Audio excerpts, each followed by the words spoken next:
What's going on, everyone? Here on a Wednesday, a very special short edition of Football W, but boy, is it worth it. First, Jeff Kassouf, Cristina Alexander with you because a huge congratulations are in order for Sophia Wilson and her husband because she has officially announced that she is expecting with this lovely social media post. And of course, as we expected, this huge reaction, not only from her teammates, from players around the league, and of course, from the U.S. women's national team. Jeff, fantastic news to kick off our Wednesday.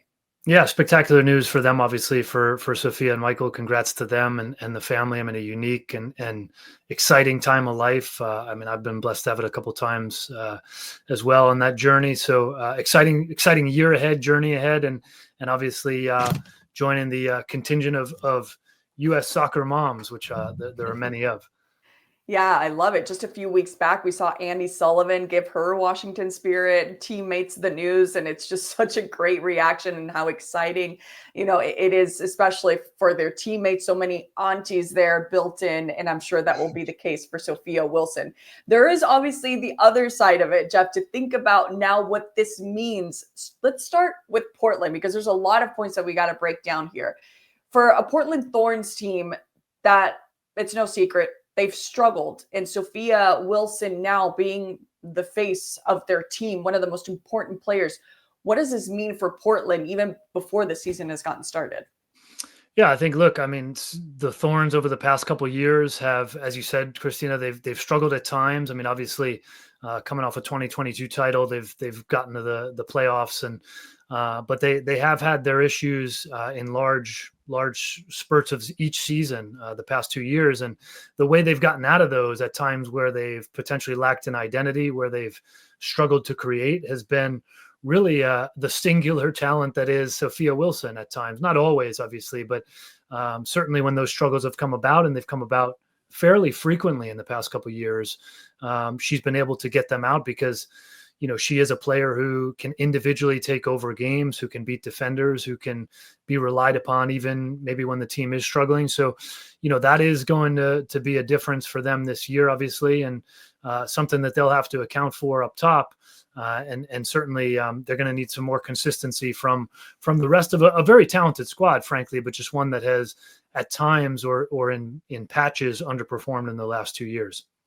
Yeah, they really have. So the timing of this is really tough. Seeing a lot of reactions on social media, some fans even saying that their season is over before it started, which is, of course, a rough situation when it comes to that. A little bit more timing when it comes to the U.S. women's national team, because, of course, this is also a top of mind with the performance that we saw from her, especially in the past year or two. She's also becoming such a standout star for this now Emma Hayes side. So when it comes to the timing, we know 2027 World Cup for Brazil. She has plenty of time still, but when it comes to names who could be stepping up in this moment, the opportunity as well, when it comes to now with the U.S. women's national team, how do you see that shaping out for Emma Hayes having to make this adjustment as well? Yeah, obviously, 2.5 years now until the next World Cup, plenty of time for Wilson, but we saw Kat Macario primarily in that number 9 role at She Believes Cup. So, very different player, obviously, from Wilson, which we talked about on Football W.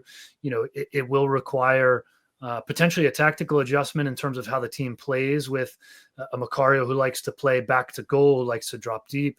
Wilson, very much a player who can get in behind, who wants, to run at defenses, which, Macario can do and will do, but very different players. So I think you look at, who's the natural, probably next number 9, at least in the short term. Again, I think 2027 World Cup, too far out to say, and Wilson will certainly be part of that conversation and picture, if not the answer still. But Macario will really be leaned on, I think, assuming she stays healthy and is obviously just getting back into things in this number 9 role now in the short term. Yeah, not worried about her coming back. And as we know, that mentality that she has shown already in her short but very successful career here with Sophia Wilson and the triple espresso, which is another part of it as well. Mallory Swanson, we obviously don't want to speculate into why she is unable or she was unable to do camp here with Chicago. And obviously, we've seen surrounding comments of just full support. And we saw support there when that statement was released from Chicago. Trinity Rodman ready to go for Washington Spirit as well. And as we just mentioned, plenty of time before the 2027 World Cup. And we were talking about in Football W as well, Jeff, when it comes to what we just saw from She Believes in the January camp, so many new and very, very young names just trying to get into the rhythm of things. How important were these past two, I don't want to call them tournaments. She Believes Cup was the tournament. January camp was camp. But how important was that for Emma Hayes to be able to expand that roster? Because pregnancy aside, it could be an unexpected injury as well. Yeah, I mean, I think she spoke explicitly, Emma Hayes, about, not getting to 2027 or getting to 2027 and not being in a scenario where she says, okay, somebody's injured, somebody's unavailable, whatever that looks like, in whatever position, really. I mean, we see this. I think, it's pretty much a guarantee that there will be a scenario like that at a major tournament, right? I mean, that's history tells us that. The 2023 World Cup, I think, unfortunately, Becky Sauerbrunn, who you would have said, first name on the team sheet at that point, or one of them, she has the foot injury that rules her out of the tournament, right? And that came on really late in the process, or at least the re-injury and having to adapt and account for it. So, Emma Hayes is doing all of this now with 2.5 years to go to not get to a point where she says, okay, this is my 11.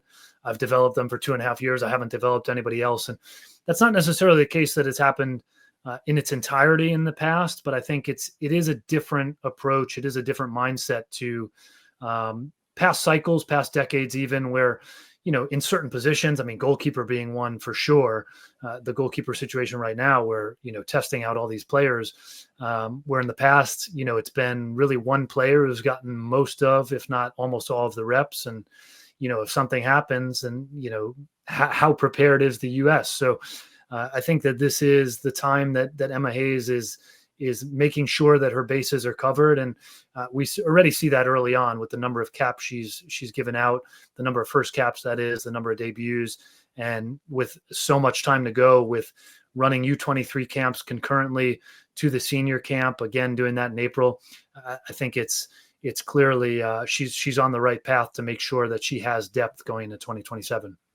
Yeah, and I know that the focus, and as I mentioned, is a triple espresso, but sometimes a single shot of espresso goes well with a little bit of cream and a little bit of sugar. And we don't know who can pair up here with Trinity Rodman as well in that opportunity, Jeff. That's something that's also very interesting that we could see. I know you mentioned Lynn, you mentioned Kat, but when it comes to the chemistry and the combination of other potential players here with Trin, who comes to mind?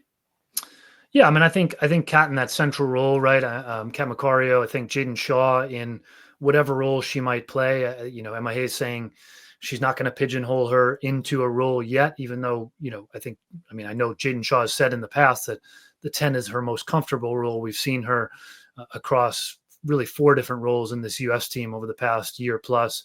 But, wherever that may be, and certainly whether that's in the 10 or maybe on an opposite wing, I think, is the type of player that brings other players into a game, right? I mean, the best thing about Shaw, I'd say, is her final ball, her final pass. And that is, a Rodman, maybe Macario, whoever it might be on the other end. We saw Ali Sentner in this She Believes Cup, that they are the beneficiaries on the other end of that. So I think you can look to Shaw as another player who should play a prominent and profound role, regardless of who's around her as well. Yeah, absolutely. And that would be such an interesting opportunity. And it could be an interesting opportunity here for Portland as well to have to adapt to their life temporarily, obviously, without Sophia Wilson. And if she's going to be absent, this is what we want. This is such beautiful and exciting news. And of course, having to adapt around this situation, I'm sure they're happy to do so and supporting her as well. Although she is going into her last year of her contract here with Portland and could potentially come back as a free agent. Jeff, what do you think about that? Yeah, I mean, like you said, I think first and foremost, especially for Portland fans that are a little bit worried about the season, I mean, the most important thing is where she's at and the good news that she's got, right? So, I think the Thorns could have some troubles though with some other injury news that they've been hit with this preseason. They've really taken not other injury news, but injury news that they've had that will account for other absences. and they've had a number of those in preseason. So yeah, they've got a lot to figure out in the longer term, short term and long term in Portland, because as you said, I mean, a contract year, a player who is very much and will continue to be in demand as a top global striker, a top US striker. So yeah, I think it's a very interesting year ahead in Portland for sure. I love that we get to talk about this too, not only because of the great news, but the unique situation that is to be a woman athlete and the support now that exists around specifically NWSL players when it comes to U.S. women's national team. We saw Alex Morgan, of course, retiring with that wonderful news, and we see her now just short weeks away from giving birth. Andy Sullivan, as I mentioned, the excitement around what this news means. Sam Mewis, who just talks about so much how excited she is to become an aunt. And we, of course, by extension, by a long extension, we're there for these players if they so need it as well. We'll adapt to their new last names. We'll adapt, of course, with a short time without them, if that means that they come back with everything, with such a full heart, which is what these big life moments, of course, mean for them. Jeff, thank you so much. We'll see you in a few.